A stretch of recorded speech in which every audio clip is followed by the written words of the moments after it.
성도 여러분들 안녕하십니까? 1월 12일 수요일입니다. 함께 하신 여러분들을 환영합니다. 저는 세리토스 교회를 섬기는 김희상입니다. 이제 함께 기도하시고 시작하도록 하겠습니다. 하늘에 계신 아버지 하나님, 오늘도 이 하루를 우리에게 허락하시고 주님의 은혜 가운데 이 하루를 시작하게 하시니 감사드립니다.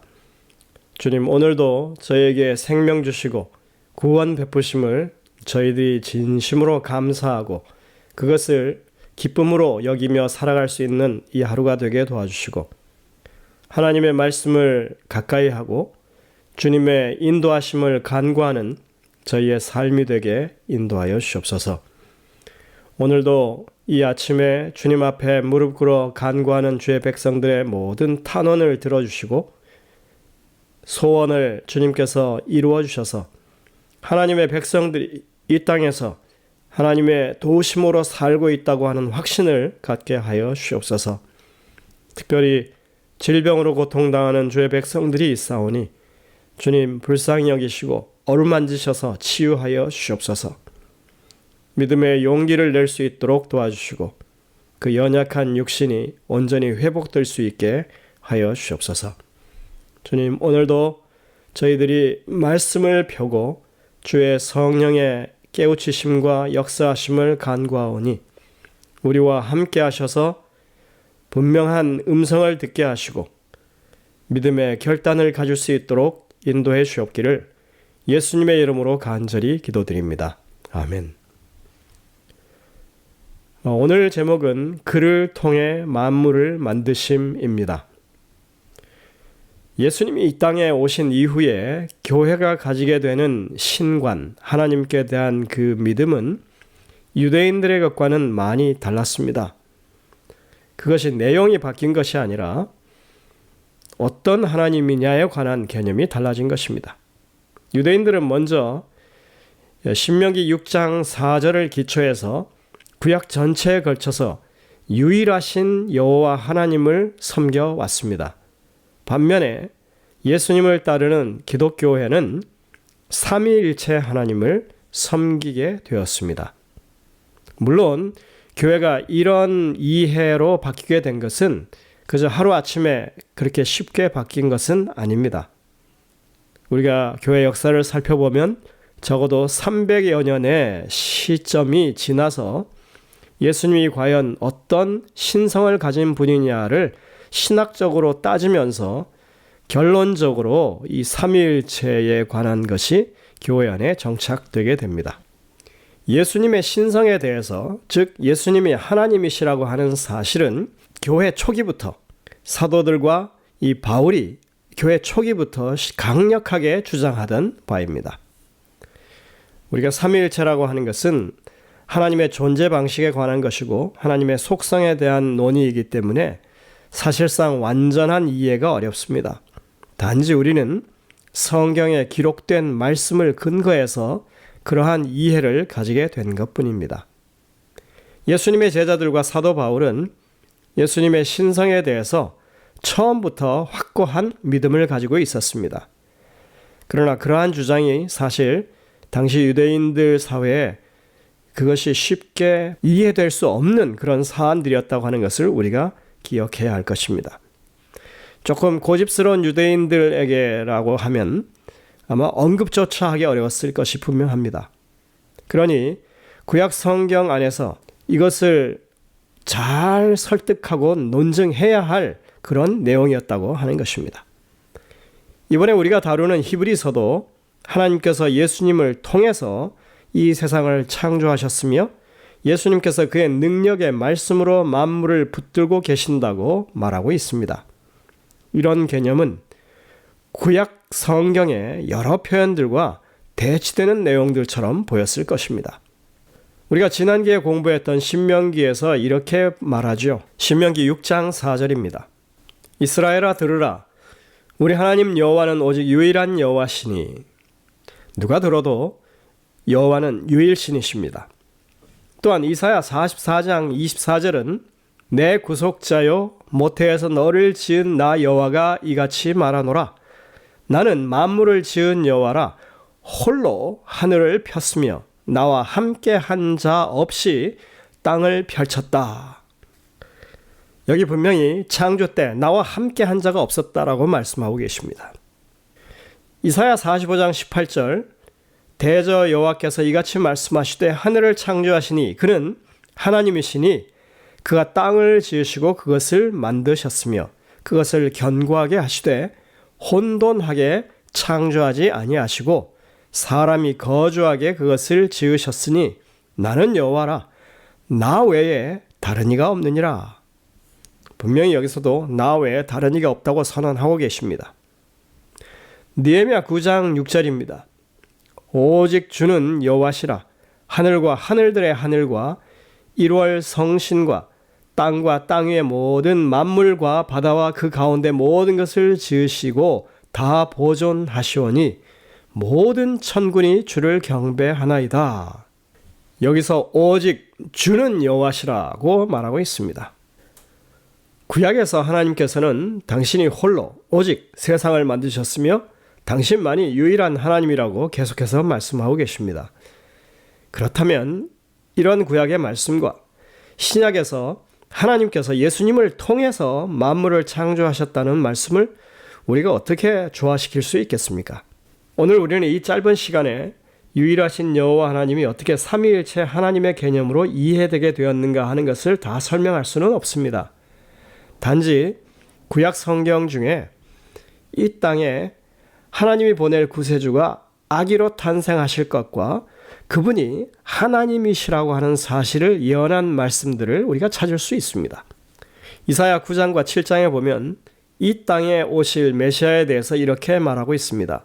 이사야 9장 6절 이는 한 아기가 우리에게 낳고 한 아들을 우리에게 주신 바 되었는데 그의 어깨에는 정사를 메었고 그의 이름은 기묘자라 모사라 전능하신 하나님이라 영존하시는 아버지라 평강의 왕이라 할 것임이니라. 7장 14절입니다. 그러므로 주께서 친히 징조를 너에게 주실 것이라. 보라 처녀가 잉태하여 아들을 낳을 것이요 그의 이름을 임마누엘이라 하리라. 이 두 구절이 이 땅에 메시아가 사람으로 태어나실 것에 대한 직접적인 예언 중에 하나입니다. 여러분들 이런 예언이 성경 가운데 구약 성경에 50여 군데나 더 있다고 하는 것 잘 아시죠? 이러한 모든 예언된 말씀들을 종합해서 보면 구약 시대 내내 기대해 오던 그 메시아가 바로 예수님이 될 수밖에 없다고 하는 것을 신약 시대의 사람들이 성경을 통해서 확인할 수 있게 된 것입니다.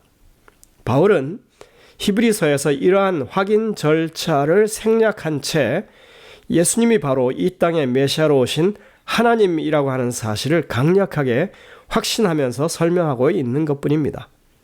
분명히 초기 교회가 이러한 믿음을 가지는데 약간의 시간이 필요했을 수 있습니다. 그러나 유대인의 일반적인 개념에 있어서 이런 시도는 그야말로 배도에 속한 일이었습니다. 즉 유일하신 여호와 하나님 외에 또 다른 신을 섬기는 우상 숭배와 같은 일로 취급될 수밖에 없는 것입니다.